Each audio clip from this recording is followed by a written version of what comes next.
I know it's vulnerable to be the one that's having the session, but it's also vulnerable to do a session and be recorded.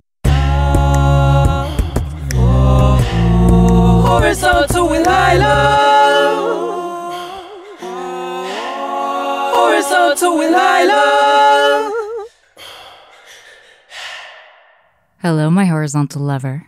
Horizontal is the podcast about sex, love, and relationships of all kinds, recorded while lying down. This is season 4, my season of experiments. I'll be playing with form in all sorts of ways, with coaching sessions and mashups and crossovers, happenings and themes and advice sessions, horizontality in unexpected places, and other intimate surprises. In the first 4 episodes of this season, I virtually lie down with Lemarc Thomas, global matchmaker, relationship expert, sweetheart, psychology-versed purveyor of kindness, native St. Helenian, marriage equality advocate, husband to Michael, and, as he has been dubbed by the Telegraph, the gentle but determined Cupid. Our first 2 episodes are available in all the podcast places for all my horizontalists. Parts 3 and 4 will be available exclusively to patrons of the horizontal arts. Become a patron for access to the full horizontal by navigating directly to patreon.com/horizontalwithlila. That's spelled patreon.com/horizontalwithlila. Use that link precisely because, as a creator whose work is dubbed adult on Patreon, horizontal is hidden by their search engine. Lasai. In our first part, episode 112, Broken a Few Hearts, Lemarc interviewed me as if I were his newest matchmaking client. It's a particularly revealing and tender episode for me as I disclose my visions for a romantic relationship, struggles with belief and sexual attraction, past experiences with some of the men I've hurt and some who have hurt me, my pattern of choosing unavailable men to love, fear of feeling suffocated, whether I've experienced emotional and sexual attraction at the same time, what I love about being me, and what I imagine my future partner will love about being with me. You could use episode 112 to think like your own matchmaker and get closer to envisioning the core of your heart's desire. Check the show notes on horizontalwithlila.com for the series of questions Lemarc asked me, and perhaps try journaling on them or getting together with a beloved friend to ask them of each other. If you do so with a friend, I suggest you record it so you can listen back later and see, am I exploring love in accordance with my values? This is the second episode of my 4-part arc with Lemarc. Our experiment is my very first themed episode. I interview Lemarc all about matchmaking.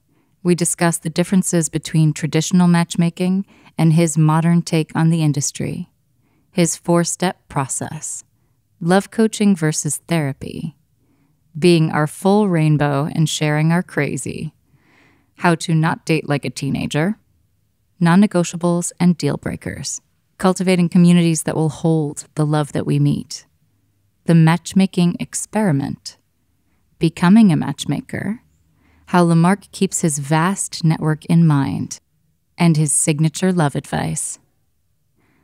Come lie down with us in Uluwatu, Bali, Indonesia, and Stockholm, Sweden. And I was inspired by watching the Indian matchmaking series, and I was like, do I know any matchmakers? I must talk to a matchmaker. This is...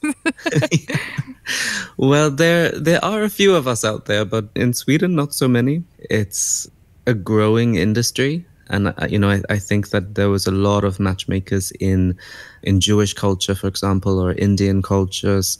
But now there is a whole industry of modern matchmakers like myself, perhaps not so focused on marriage or religion, but more focused on finding the right match, finding compatible matches. And what I see is also helping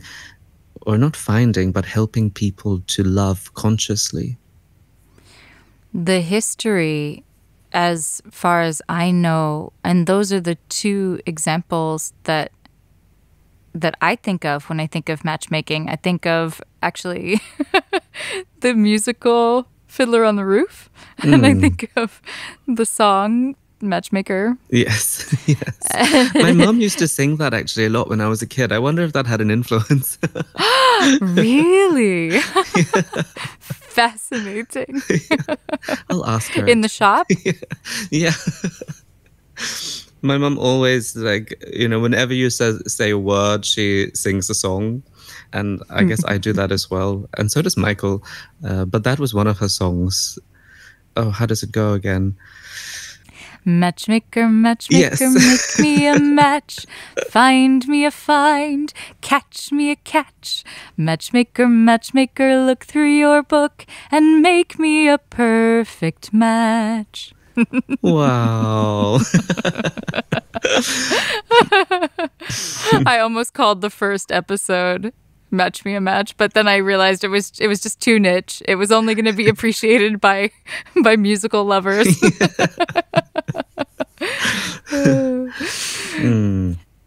And then I think of Indian culture because I saw this one, well, it's not a one-man show. I keep calling it a one-man show. It's really a two-hander between my college friend Ravi Jain, and his mom, all about how she tried to push him to do the matchmaking with the biodata and all of this, and he was rebelling. And they do a show about it, a theater show. It's really beautiful. Okay. Wow. And then I watched this Indian matchmaking show on Netflix, which I was totally fascinated by, and was, of course, armchair matchmaking. I'm like, clearly put the vain guy with the beautiful dancer, the beautiful Bollywood dancer. I mean, hello, but... Yeah, I love that. I haven't seen. I've seen a couple of episodes because I think it has become so popular and everyone's talking about it. And I've had so many inquiries with people who have seen the Indian Matchmaker and then said, "Oh, I wonder if there's anything like that in Sweden, or I wonder if that exists for outside of Indian culture." And then I've got lots of inquiries, so I thought, I need to go and see what people are talking about. I love that it's such an opportunity to kind of get involved and be like, obviously this is not going to work. And I think everyone has just, strong opinions when it comes to other people's love. Of course. It's so We're obvious all when you can armchair see relationshipping. Yes. And you see, the monologues and you're like, oh, it's just so clear. Yeah, absolutely. Unless you're in it, in which case it's clear as mud, of course. But that's an interesting thing, when we're in it, we have no idea, and then we look back on it in future and be like, oh my God, I'm such an idiot. Why was I thinking that? Why did I do that? Like, who would do that? Oh. And why would I choose that person and all of that, right? With the hindsight, of course, the benefit of hindsight. But I wondered the same thing, right? I watched that series in probably 2 days, avidly. Oh yes, I binge profusely, in all kinds of ways, right? Like I was on a chocolate cake binge for about a week, and then before then it was a burger kick, and I do it with TV shows, and something to be explored there, I am sure. I have to confess, exhausting I'm a binger my lust too. for something. Oh, good. I don't feel so alone. Sorry, I cut you off. Carry on.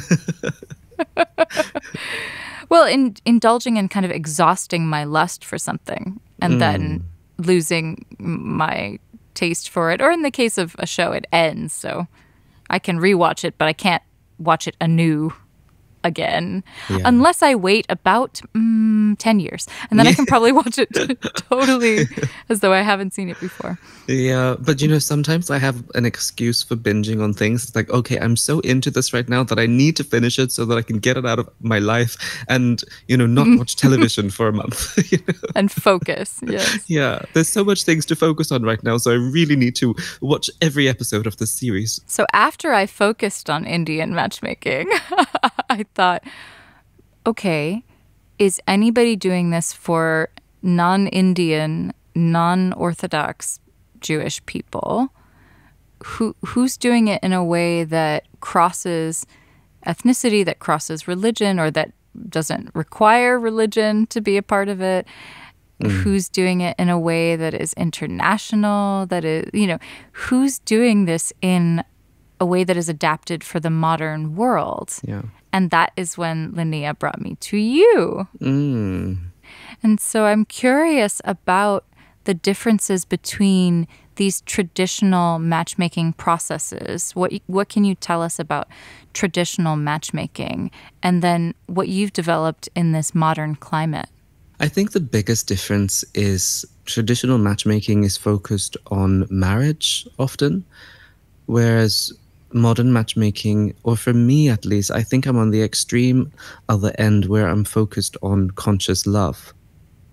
I would not say that it matters if they get married or if they stay in a relationship. And this may be a bit provocative, but because a lot of people ask me, oh, how many marriages do you have? And I don't see that as a goal, because I would prefer for someone to be in a relationship for 5 years and then end it because it was not the right relationship than to have marriage as the goal. Like, yes, I'm there, that's the win. There are so many terrible marriages, so why that should be considered the win is beyond me. Exactly, absolutely.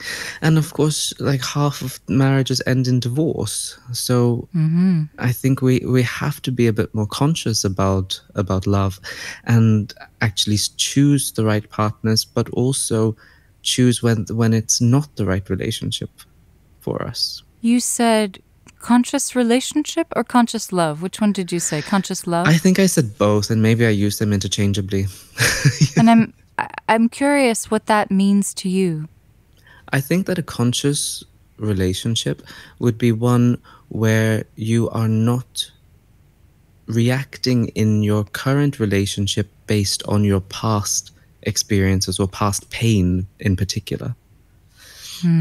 That you are more mindful and that you are choosing actions that are helpful for your love, that it's not all about this feeling of love. The psychologist Barbara Fredrickson talks about the feeling of love being this fleeting feeling that is in your body for a moment and then just flitters away when you're thinking about something else. We can achieve these moments of what she calls positivity resonance, experience that with a stranger, or of course we can experience that in a relationship and with increased intensity because we have worked on it. But I think a lot of people have the mistake of, or make the mistake of, thinking that this feeling is love. I remember reading Love 2.0 with such excitement and coming across that definition of love as micro moments of positivity resonance, because it put words to something that I intuitively understood. Yeah. That love feeling arises and passes, and not necessarily only in relationship to, which probably formed the basis of this desire of mine to enlarge, expand people's idea of what intimacy can be. So that you can experience these micro moments of positivity resonance and recognize them as intimacy and recognize them as love. Yeah, absolutely. It really widens the perspective. And when you were talking about consciously relationshiping, being mindful of your past, I think it's about being mindful that of what you have learned about love, and being mindful of the templates that you have, being mindful of how you are, likely to be triggered or to protect yourself, and being mindful of what your relationship needs are and how to fulfill that. I think that most of us are unconsciously falling in love and then expecting it to be magical rather than actually understanding what love is, learning some skills on how to achieve that, and taking the most helpful action towards that. And the word that I hear echoing in me when I hear you say these things is intention. Relationshiping intentionally. Yeah, what does that mean for you? Well, the sense that I get is that the relationship is the goal, or the marriage, or that's the goal. And the intention is to get into the relationship. And then once you're in the relationship, the intention kind of dissolves. It's what I see, what I witness, what I maybe see on television as well. Rather than choosing ways that we will co-create something and making explicit our implicit assumptions about how it should go and what we're making up, the stories we're making up about the other person, so that we can intentionally make decisions about how we want to relationship. Yeah, absolutely. I'm with you. And that shifts, and that we will need to adapt and we will need to shift with it. Otherwise, we then no longer walk alongside each other, then we walk apart. Yeah, definitely. I think for the first 5 years of my career, I was predominantly finding people the matches that they were looking for. So it was like, give me a brief and I will find that person. And I felt that after a while, it's like, I can give you exactly what you're looking for in a match, but then you have to make it work. Like, that's easy, to find these people that you're looking for, even when you give me the most impossible task. Like, okay, this is like 0.02% of the population, but sure, I'll find that. And then I'm introducing these people, and then you can see that actually now the person that you were dreaming of is in front of you, and what are you doing? You're fucking it up. So then you watched your clients do that. Yeah, absolutely. And then they blamed me for it, of course, because it's my fault that, that the date didn't go well. And so when I started my new agency in Sweden, I thought, I'm not just going to find people the matches that they're looking for. I'm going to teach them how to love. I'm going to teach them the skills that we should have learned in school. And then when they meet someone, they will be able to build the relationship, and it will be a connection that has the potential to go deeper and deeper and deeper and deeper. And whether that is over time or in a week, that they have the capacity and skills to do that. And does this, you called it a parallel process of coaching, does that follow a kind of curriculum? Is there a certain series of things that you teach your people that you're working with? Or are you improvising based on their past and their needs, their issues? I have a 4-step process that's happening in the background. However, in reality, I am actually being intuitive and zooming in on which part of these 4 steps each individual needs. What are the 4 steps? Well, since you've asked. Yeah, so the first step is to be mindfully aware of what you have learned about love. So that is about the past. Understanding your attachments, the relationship with your parents, your previous relationships, and how all of that has contributed to who you are today and how you love today. We did a little bit of your step 1 in our intake, right? Exactly. And then I imagine it would take quite a bit more, because even in that, I saw a little snow globe world of a much larger ecosystem, internal ecosystem that I imagine we would address, we would look at together. Yeah. Yeah, absolutely. I mean, we've all had very long histories before we got to where we are today, and there's so much juice to go into. We could have a lifetime of getting into this. So definitely. And a lot of people do when they go to therapy, right? Yeah. And it's like never ending. And so how does your step one differ from therapy? What? I said, how does step one end? Well, it differs from therapy in that I'm giving people the insight and tools and reflecting back what I see. Sometimes I recommend that I recommend to everybody that they go to a therapist and do this, not just my clients, but I think we should all have a therapist. If we could all afford it, it would be grand. Yeah, that is so true. But what I'm doing in this is giving people the tools to be able to, notice that in the present moment, when this feeling comes up that's quite intense and maybe a bit disproportionate to the situation that is happening right now, where did that come from? Yes.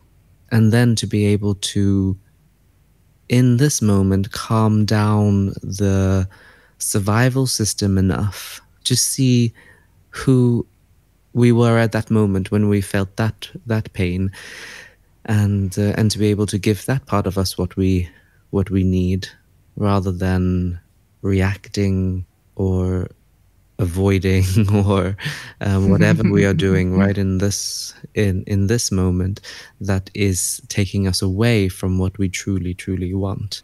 Eric Cardos brought me that idea from imago therapy. The question, what does this remind you of? When getting, triggered or feeling left out or not good enough or not prioritized, What does it remind us of in our past, in our history? Because then we can see how we might be having a disproportionate or an outlandishly disproportionate response to the stimulus. And some people actually say, well, I didn't feel anything. And I think for me personally, what I notice is that I can notice these situations with a higher emotional response than the situation deserves. But I have some clients who are like, yeah, but I didn't feel anything. And I was like, but there's a change there. You were feeling lots of things, and then all of a sudden, bored, nothing, not interested. Like, what was that change? Didn't feel anything when? For example, when, like, after a while of dating, and there's a sudden moment where they just, or maybe not so sudden, but they realize that they're bored or they're not so interested. And sometimes that can be their avoidance strategy. Or it could be, for example, that maybe there's a little conflict that they had, or someone does something that triggers them. Maybe they pick their teeth at a date or something, I don't know, and then the feelings kind of turned off. So sometimes people don't notice that is a survival response, because it comes to, like, I'm not feeling anything right now. And in order to discern whether this is truly a lack of interest in the person, you go into the history and the psychology. Yeah. My background is in trauma, so I have to try very hard to not do therapy.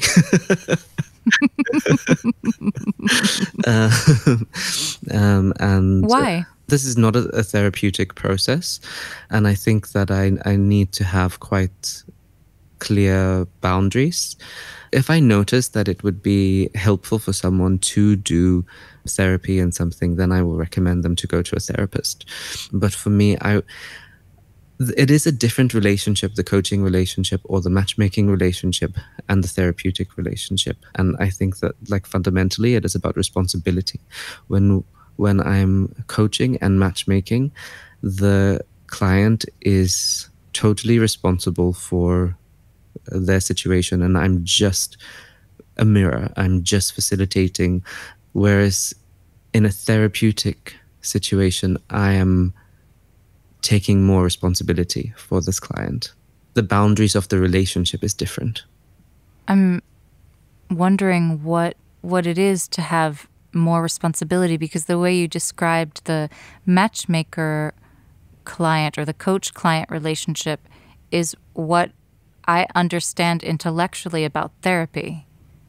Yeah. Is that they don't take any responsibility for you or for your actions in the world. They just provide a mirror and maybe at some point an interpretation. It's an ethical responsibility, an ethical obligation, and also just in terms of licensing and things like that as well, that when you're going into a therapeutic process with a client, they are much more vulnerable than going into a coaching client and a coaching relationship. And the starting point of someone going into coaching or matchmaking is saying that they are self-sufficient, they can take care of themselves, whereas going into the therapeutic relationship, the client is in a much more vulnerable place, so therefore you have a duty of care for them. I understand, I think. Where were we? And step 2 of your 4-part process? Yeah, so step 2 is about how we are living our lives now. And there's 2 elements of that. One is about really being more you. Research suggests that the best strategy to find long-term love is to be more you and be your authentic self. And then the other part is about your values and living your authentic life. Because we know that the relationships that last are relationships where there's shared core values. And I think that the most attractive version of us is living our authentic lives. And then we kind of like radiate this energy that attracts people who are also on that plane. So that's step 2. What does being your authentic self mean to you? It means many things. One, understanding what is important to you in terms of your values and living according to that. For example, I meet many people who feel that relationships are one of the most important things in their lives, yet they put very little time into their relationships. Mm-hmm.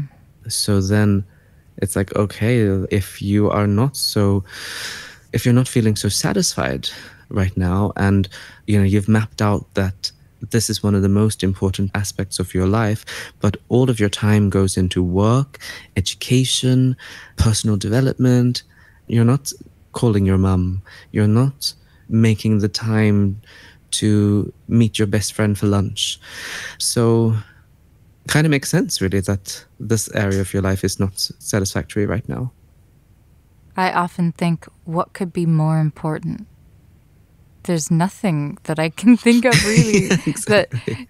except maybe to be healthy enough to be in your relationships, Yeah. right? Because at a certain point, if you don't have the health, you can't actually show up for them and engage. But Yeah. wow, it's like that's where it's at. Yeah. Is connection. Definitely. When on the deathbed, I just don't think we're going to be like, I am so glad that I worked those 70-hour weeks.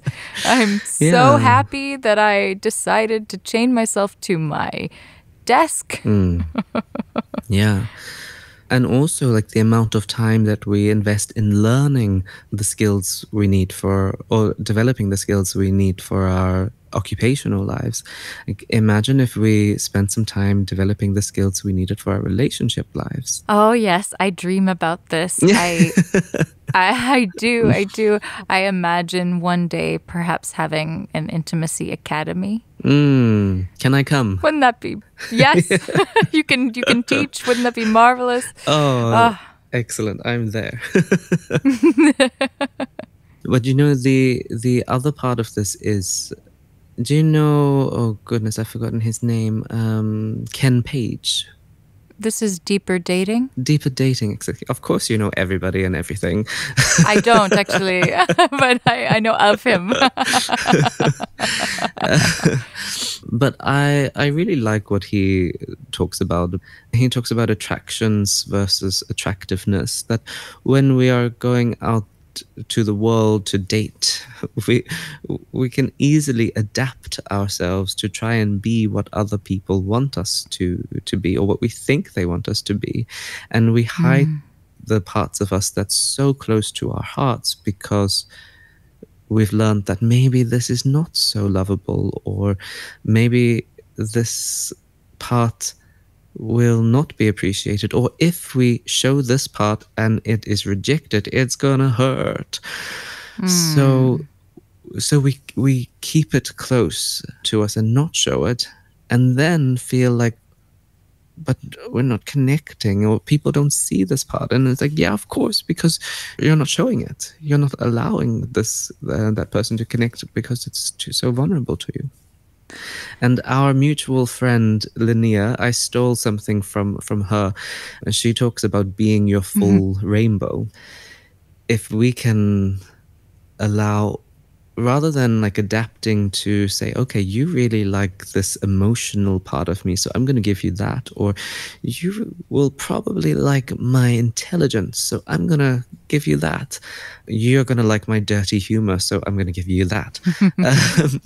What if we could line up all of the parts of our rainbow and allow all of them to kind of just shine in harmony with each other?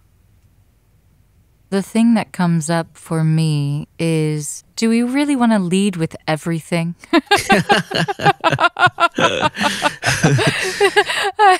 I mean, first date, do we really want to lay it all out? I was in this discussion group. What was it called?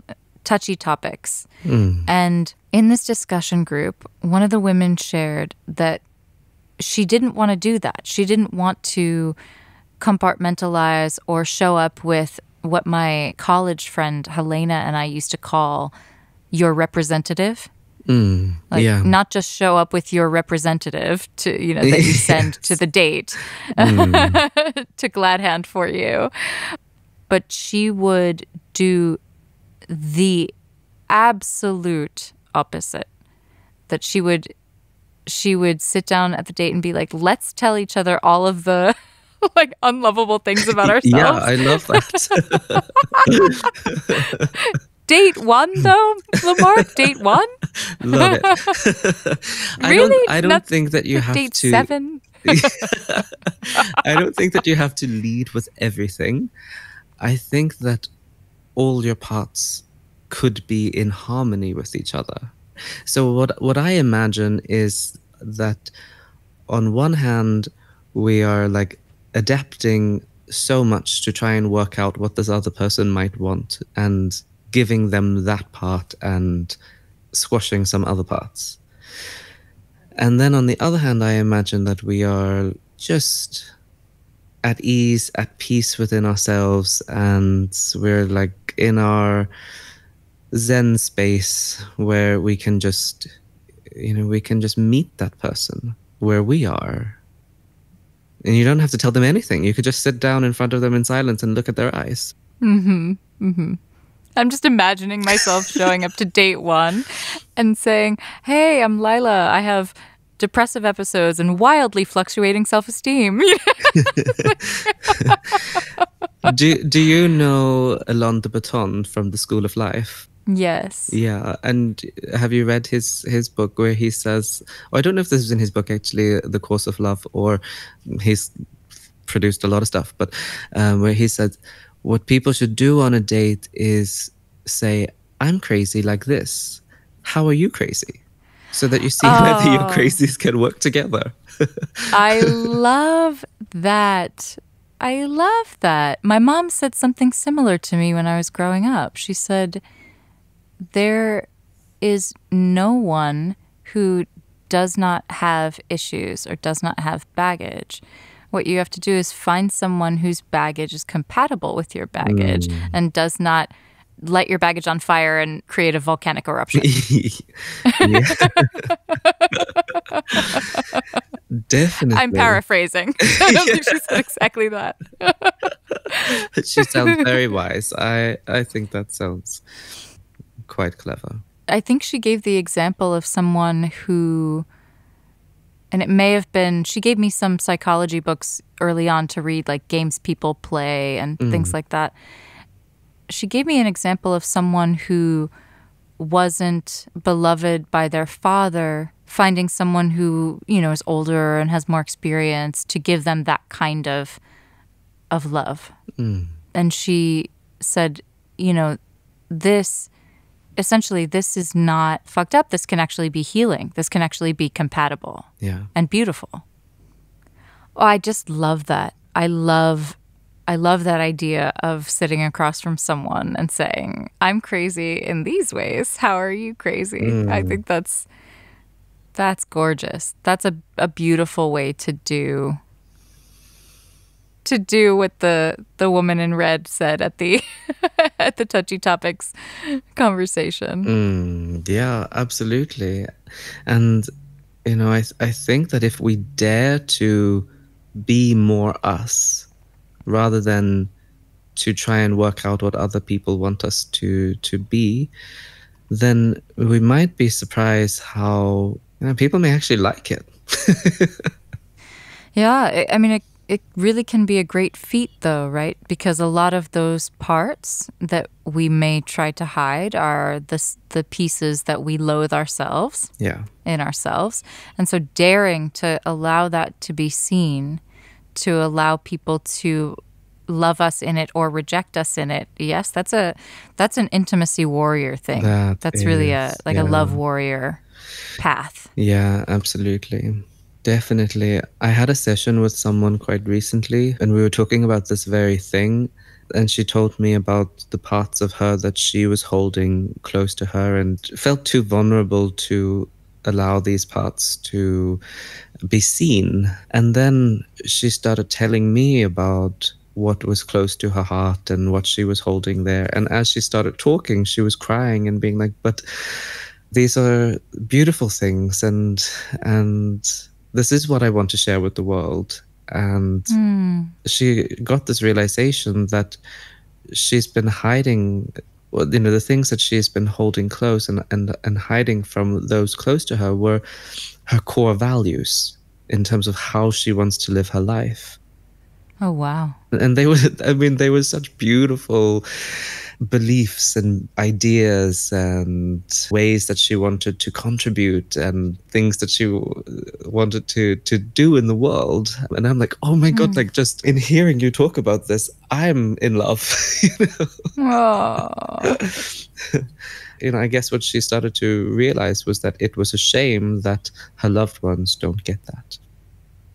When I zoom out a little and I think about my friends, we're all deeply flawed people, right? I can see my friends' flaws very clearly. And I don't remove my love from them because I notice these things about them that they consider flaws, because of course, the concept I got from the dark side of the light chasers is that, every gift has a shadow and every shadow has a gift, right? So I see the gifts in their shadows, and also I just love them. And so, if it's that they're not loving themselves, if it's that they're a workaholic, if it's that they choose people who are broken because they so want to fix and they keep choosing these people who just zap them, I see and love them. I don't think that they are unlovable because they are these ways. Yeah, definitely. And that reminds me of when we were talking about attachment and secure people, and why would a secure person want to be with someone who's either anxious ambivalent or anxious avoidant? When we take this one dimension of who a person is, then of course it can be like, yeah, well, why would they choose it? But there's so many parts of who we are as human beings. We're so complex that we have so many gifts and so many flaws, and we can't really just narrow it down to these few things. Including seemingly opposite things that we carry and embody at the same time. Yeah.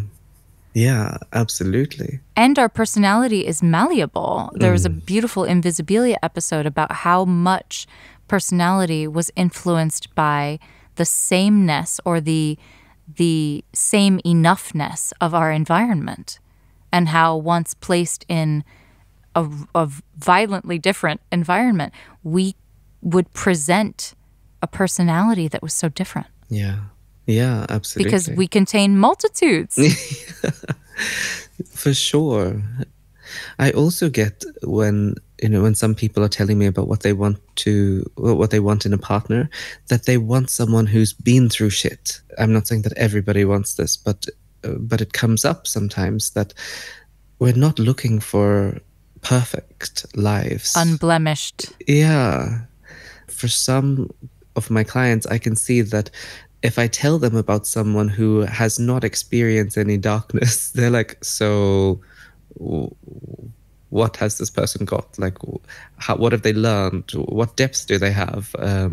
If everything's rosy, then how are they going to connect at a deep level? Or There is really a gift in the really toughest things that we go through, as you mentioned.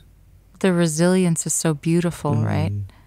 Yeah, I was initially extremely attracted to this beautiful man who manages this place. And I came to know him a little bit. And what I learned about him is that he's kind of always been happy. Things are always rosy. And he's just good, good time. Everything's a good time. And life is easy. And he doesn't have a lot of empathy.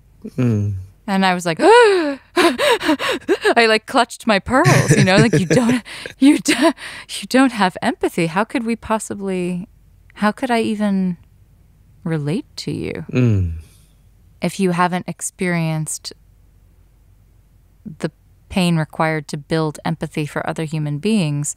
How would we even relationship? How would we? And I became unattracted. So I can see that. And I also can see how things that I would rather not be, right? The shadow things, the things that I would rather not be about myself, when I see them in others, I don't, I have probably several dear friends who struggle with depression as well. Do I judge them for that and deem them unworthy of love? No. No. I love them. I feel for them. Yeah. Exactly. Yeah. So number 2 is being your full rainbow. What's number 3? Number 3 is working out what true compatibility is for you. Very simple.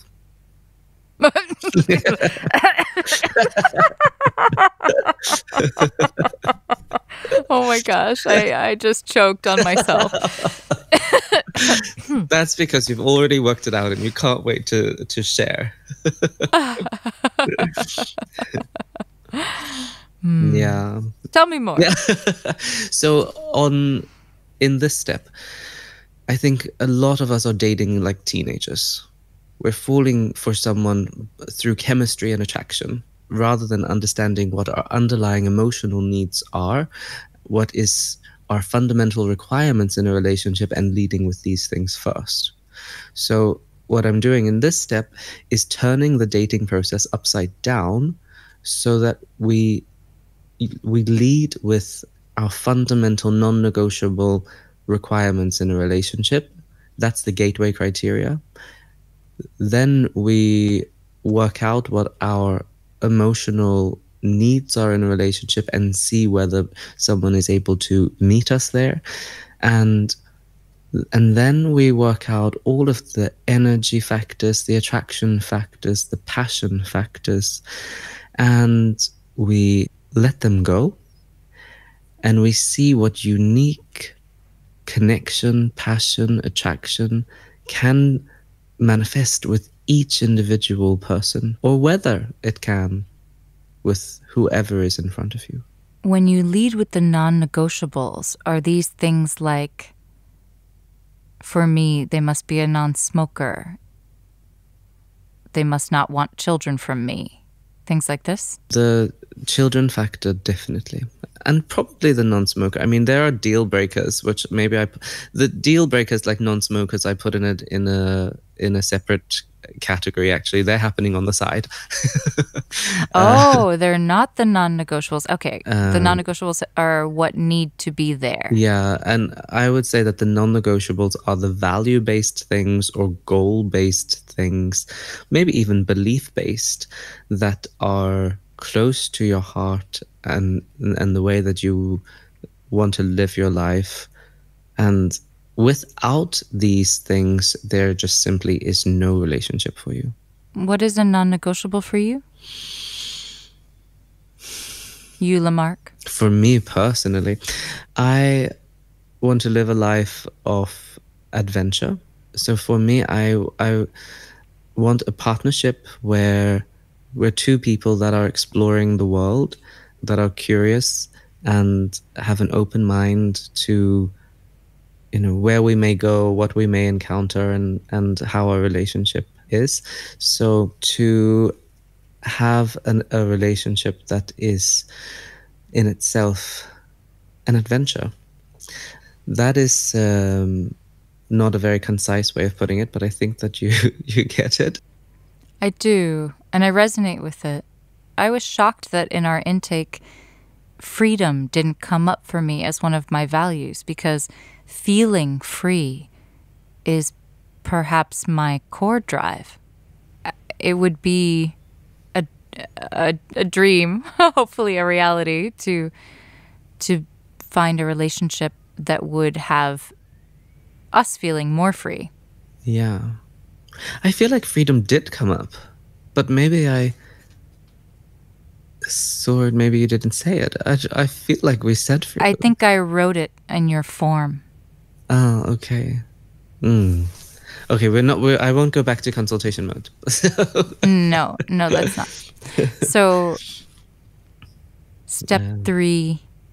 Yeah, so, and another example, because that one was maybe a bit airy-fairy, but I think the family one is a concrete one that is often a non-negotiable for people. You know, like as you said, that to meet someone that does not want to have children, and usually I would say not to put it's not about what you don't want, but what you want. So the type of family that you want to be.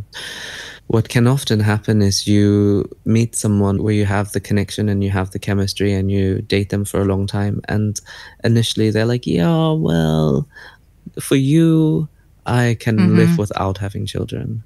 And then later on, they're like, actually, I really want them. And maybe you can work that out. You know, there's also that part of me that feels like everything is negotiable, so you can work out anything. Yes, with the right factors. Yeah, absolutely. And that's why it's also, you know, quite difficult to find out what you're going to put in this non-negotiable bit, because for someone like me, I feel like I can negotiate on pretty much anything. It's like, okay, you don't want to live with an adventure? Fine, I'm going to live an adventure, and you... Maybe that won't work, actually. I scrap that. I scrap it. I take it back. That's why it's important for you to do, and people like us to do this kind of work, especially those who are chameleon-like or adaptable, right, or codependent, to see what truly is non-negotiable about my values and my desires in the relationship. And, you know, one question that made me really reflect on what I want independent of Michael is when we were exploring adoption, and the social workers asked, what will happen to your family if the two of you break up? And then I was like, well, that's not why we're going into this. Why are we going to create a family if we're going to break up?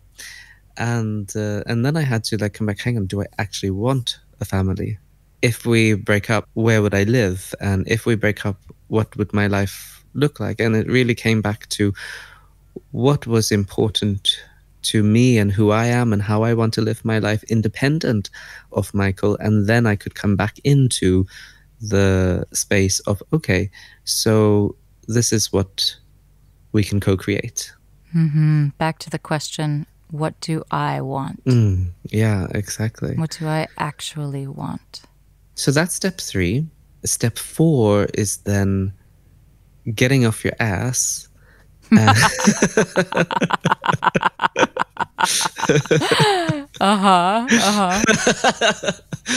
we say as we're horizontal. Exactly. Bitch, it's time to get up. Okay. No more horizontal. And I hope all your horizontal listeners are listening right now, because get off your bed, get up. And do what, Lemarc? And do what? I don't know. No, you do know. It's No, step I 4. do, exactly. And take action to find love, to meet love.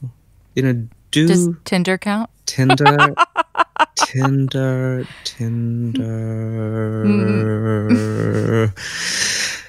counts, but you have to stand up. You can't do it horizontally. Oh my gosh, these rules. Yeah. Love a good rule. Actually, I say that there are no rules in dating. Like, the rules are, there ain't no rules. I think that Tinder counts, but you have to do it mindfully. The more profiles that you go through on Tinder, the less likely you are to be in a relationship with any of them. So slow the fuck down. And when you're speaking to people, speak to them as real people rather than another profile. I do think that the Tinder model, when I was listening to some tech experts at a dating conference, I was so impressed by like, oh, wow, yes, like Tinder just makes everything so simple. All you have to do is say yes or no. Like, it's so simple, but it's so bad for our brains.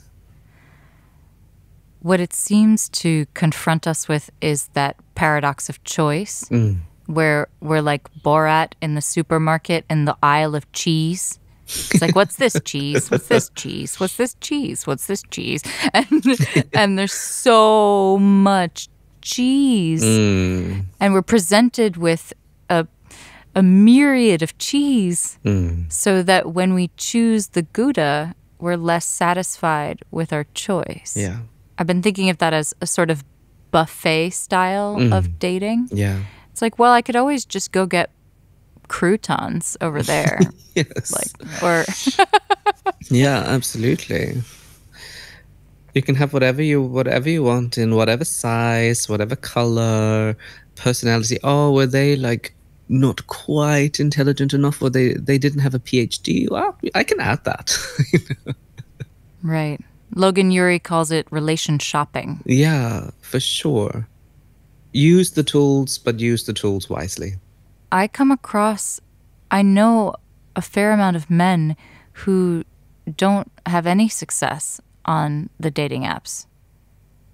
That just people don't choose them, or if they do make a match, then the people don't respond. Yeah. And there's a lot of, I try to use these tools very consciously, and I only swipe right or put a little heart or a like or whatever if I think I might actually want to meet this person in person, which is not, I don't think that's how many people are playing the game. Yeah. No. But I've had that experience too, where then, you know, it just, there's maybe no response or 2 sentences exchanged, and then that's it. Yeah. And I have also heard from a lot of guys who say, that it's the girl's choice. So I just keep swiping, whichever way is a yes, and then Yes. and then whoever responds to me, then that's hopefully someone that I want to meet, because the girls have the power on the apps. But of course, in my process, step 4 is about taking conscious action, and I am being a part of my client's community and introducing them to potential matches. What I say to people who are not in my process, that step 4 is about community. It's being in communities where you are likely to meet love, but also in communities that will hold the love that you meet. And, maybe if Tinder is your only option, Tinder may be a place where you're going to meet someone, but I don't think it's going to hold the relationship. So you also have to be working on your community outside of Tinder. But I'm trying to be, in my matchmaking process, I am being a part of my client's community. I'm supporting them, I'm introducing them to potential matches, and I'm also helping them as they're meeting the person. And 6 months later, a year later, I'm still giving them guidance or being an ear that they talk to through the process. And I'm encouraging them. So I'm acting a bit like an incubator, and showing them that they can talk to their loved ones in this way as well, and they can build a community around them. And in their friendship groups, in their work groups, they can have better relationships, meet people through these relationships also outside of my process, and hopefully having more solid relationships around them, it's going to make them more resilient in the long term. So what can step 4 look like for someone who doesn't have the means to be your client? It looks like going to events which are not physically possible for most people right now. So it looks like going to online meetups. It looks like asking your friends to connect you, to set you up. What does it look like? Yeah. Or what can it look like?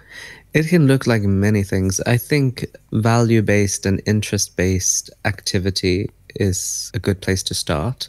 Right now, there are lots of online events where people can connect, rather than just like doing an online event where your camera's off and your sound's off and you're actually like making dinner and half in, where you can actually be fully present in the event, and it's there to connect, or it's an interest-based activity. So that is definitely, it's quite a new world right now. Usually I would suggest like something like, going to that dance class. Hopefully it's not just like if you're wanting to meet a man, that it's not all women in your dance class, but well, the likelihood is high, but yeah. But also I think it's great to reach out to people for introductions. I think a lot of people shy away from asking for introductions, and I know that friends can be really shitty matchmakers. They are. I get it. Like, they set you up with the wrong people and they don't really know what you want, and then you're in that space where you're like, oh, now I have to let down my friend and that person. oh, But actually, we used to meet people through our communities, and it would be that the people that we're familiar with, it's in our social groups. So we do want to open up the possibility of meeting our friends' friends. I think it would be sweet if people would get together with a trusted friend and do the kind of interview that you did with me, and then try their hand at introducing. Yeah, I think that definitely. would be beautiful. Definitely. I do these events called the Matchmaking Experiments, where I bring together people who are single and looking for a relationship, and we do some kind of workshop on, we pick a topic and do a workshop on some love-related topic, and then they connect with each other and become each other's matchmaker. I love love it. these events. I love these events. Yeah. Do you have any stories from them?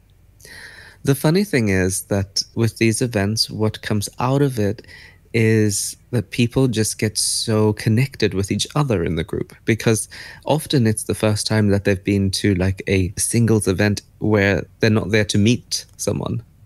And I then, love that. you know, I love that. Low stakes, high potential for reward. yeah, exactly. So then they're a bit chilled when they get there. They don't have to pretend to be anyone they're not, because they don't care about the people in the room. And then what happens is they really connect with each other on such a deep level, and that I think has been the gift of these events. People come back to me and say like, "Oh my God, like I just met a best friend," or "I never thought that I would connect with this person, but like I want this person in my life." And this is on a platonic level, I think, usually, but that is the gift. I think they find a support system. They find like-minded people. They share things that they're not sharing with their other friends. And I think often people are around lots of, when one is single, one can find themselves around lots of couples and then feel like, oh my God, they ask me the stupidest questions every day. And then to like be in a group of people where you're just on the same level. I think it's that's the gift. Did you know any matchmakers before you became one? No. Did you have any role models? No. I thought that this industry was I didn't take it seriously, to be honest, when I started. I was only 25, I think. Yeah, I was 25 when I started matchmaking. And then I thought that the real psychology was the psychology that I was doing, which was trauma. I worked with people after road traffic accidents, and every day was getting, very serious cases landing on my desk. And the reason why I went into matchmaking is because I wanted a break from all this depression and suicide and anxiety, and where everything is like on the edge of life and death. I'm like, oh, I'm 25. Like, let me go out and get drunk. And I thought that matchmaking would allow me to do that. To go out and get drunk? Yeah. And did it? It did. Excellent. I mean, maybe not so much. I say about getting drunk because there was one day where I had a glass of wine after work, and then the next day I went in and I had a suicidal client on the phone. And I found that, just that one glass of wine meant that I wasn't able to give her everything because my head was a little fuzzy from that. I don't, drink. And of course, I was able to be there for her, but I had to really work hard to give her what she needed. At that moment, I thought that for this job, I can't do that. I can't go out on a school night, and I need to be on it all the time. So when I started... But what had you jump from trauma to think, matchmaking? I'm going to be... I'll take up matchmaking. I love psychology, and I was looking for something in the realm of positive psychology. A lot of my psychology career is focused on looking at things that are broken, and I felt quite energized by positive psychology and looking at things that are working, and I kind of felt a huge responsibility to the things that were broken, and then to think about things that are not broken. I'm saying things, and maybe it sounds weird because I'm actually talking about people, but suddenly where you're working with a group where you don't have that responsibility, then the energy shifts. Like, there's nothing on my shoulders. And that's what was the draw towards positive psychology. And it was really just by chance that I found this team of matchmakers that were a team of psychologists that were matchmaking in London. And How did that happen? Just by chance. I was just looking for all different types of things to do in positive psychology. And I just came across them and applied to work with them. And they said, no, you can't work with us. Really? Yeah, I mean, they had a job and I applied for it and then I didn't get it. And then, like months later, they contacted me and said that we really liked you when you came in, but we thought that the job would be too boring for you. But now we're looking for someone to run the company. Would you like to do that instead? And I was like, what? Are you kidding? You thought that I would get bored? I thought that I was just rubbish and not good enough. Why didn't they say something that's so lame? Okay, and so they invited you to run the company instead, which was what you wanted to do? I've always liked business and I've always liked psychology, so it was a great combination. And I'm quite ambitious, so I think, give me some power and see what I'll do with it. And so then what was the process of becoming a matchmaker from there? I mean, this was a bit like, a bit crazy in that I was not starting as a junior. I was starting as the expert, and without having been in matchmaking before.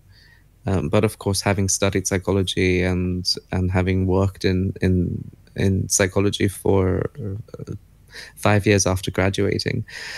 But I really just had to jump straight in at the top and sink or swim.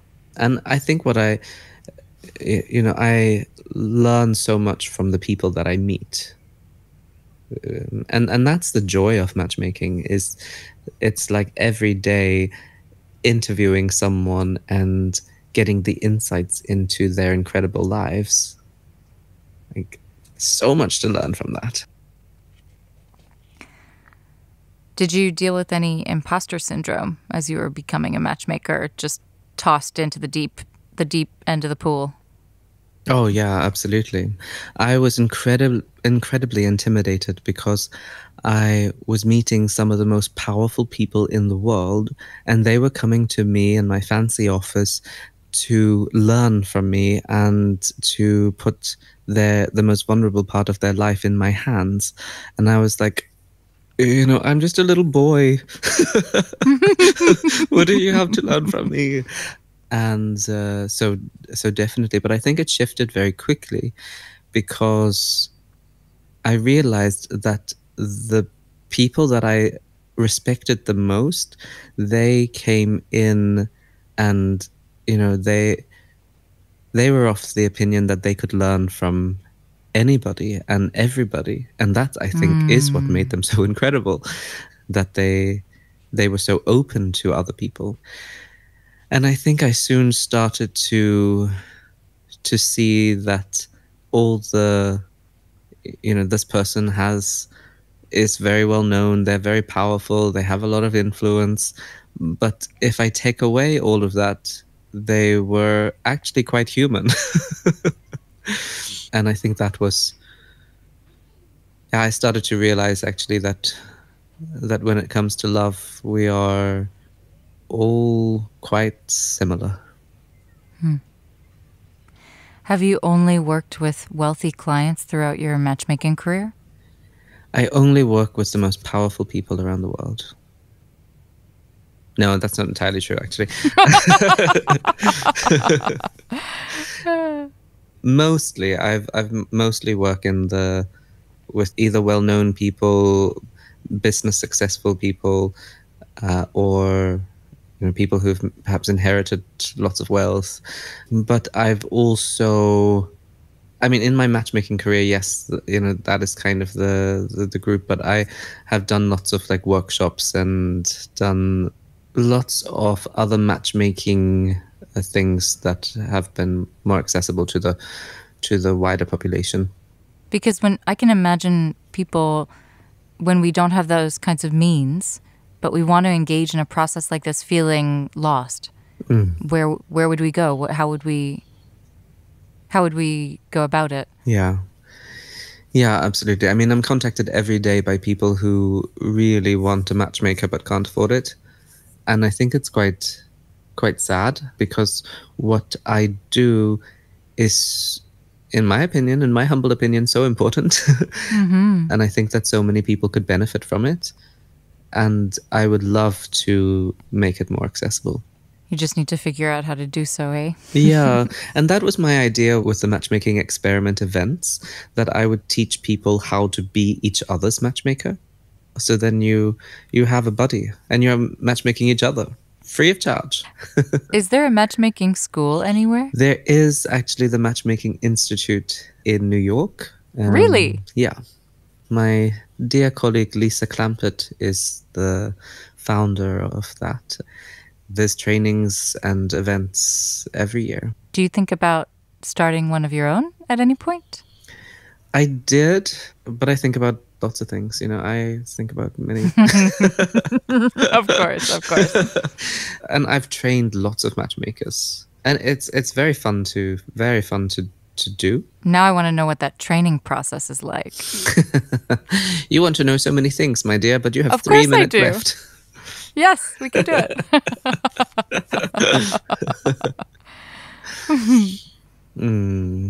What is your final question? Oh, gosh. How do you keep so many people in your mind? I imagine you have a potential database for your clients that consists of lots of people. Yeah.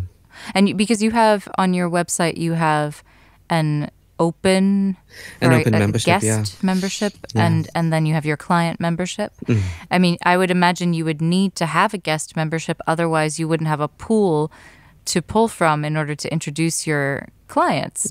You'd just be introducing them to each other, which is a very small pool, I imagine. Yeah, no, of course. The network is the most important thing as a matchmaker. We're only as good as our networks. When I meet someone, I do have to take a lot of notes, and I do write detailed notes after. But then usually once I will forget everything, probably, but then I just need to remember a tiny bit of it, and then I will remember everything. And usually when I'm meeting people, the themes that come up in every meeting tends to bring up the themes that I have just explored with other people before. Like, okay, for this person, being a team is really important. And then it's like the theme of team. There's all these other people that have this value of being a team, this idea of two-ness. And then I start looking up those people and seeing if they are a match. Okay, 2 questions. Who are the candidates for your open membership that should seek you out? Who do you invite to seek you out to add to your database and your network? Oh, that depends on who I'm working with, because it's always dependent on the client. So it's varied. I open it up for anyone to contact me. The problem is, of course, that we want to meet everybody. So it's hard for us to meet everybody that contacts us, because we get contacted by a lot of people. Usually I say if someone has recommended someone, then I will meet them. I mean, it's very hard to say a criteria, just really amazing, inspiring, wonderful, beautiful, conscious, lovely people. All over the world? All over the world. And I can give a gift to your community that if anyone wants to be a part of the network, who's a listener, then they can get in touch and say that they are horizontal. And I can't promise to meet everybody, but I will definitely share with them a link so that they can tell me about themselves and get in touch, and then we can set a time to have a Zoom meeting in the near future. That is a kind offer. And lastly, what is your signature love advice? Oh.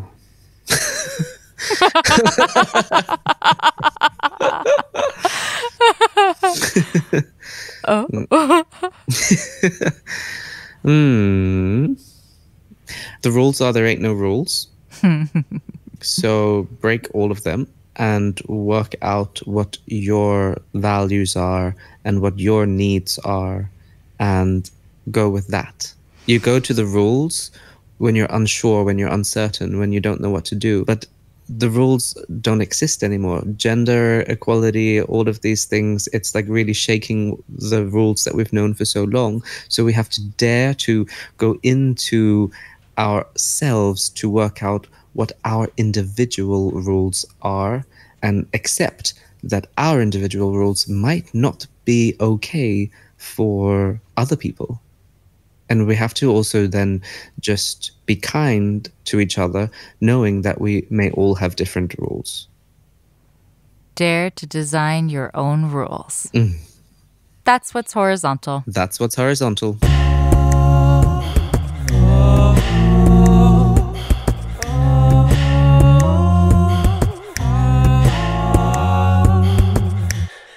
From the bed, turn a spark to a fire. Horizontal with Lila. Horizontal with Lila. Horizontal with Lila. Horizontal with Lila. This episode was mixed and mastered by Irving Kadori, igrecording.com on the interwebs. My cover art was illustrated by Shauna Shea, whom you can find on 99 Designs. This remix of my original intro music was created by Kid Mental, an a cappella beatbox musician and a Black creator you can support right now. In fact, I thought you might want to hear from him directly, so I asked him to record you a little message. Here's Kid.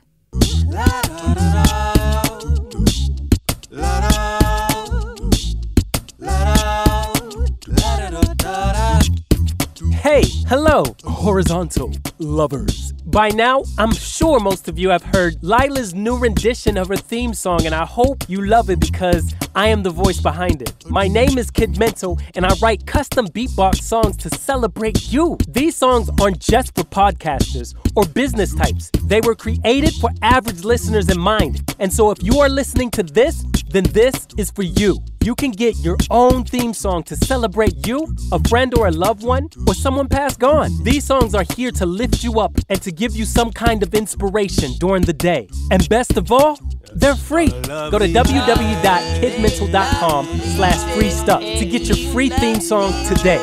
That's KIDMENTAL.com. And hey, if you like what I'm doing and want to support the free theme song initiative, please become a supporter at www.patreon.com/kidmental. Thank you for listening. Have a beautiful day. Be well and stay safe.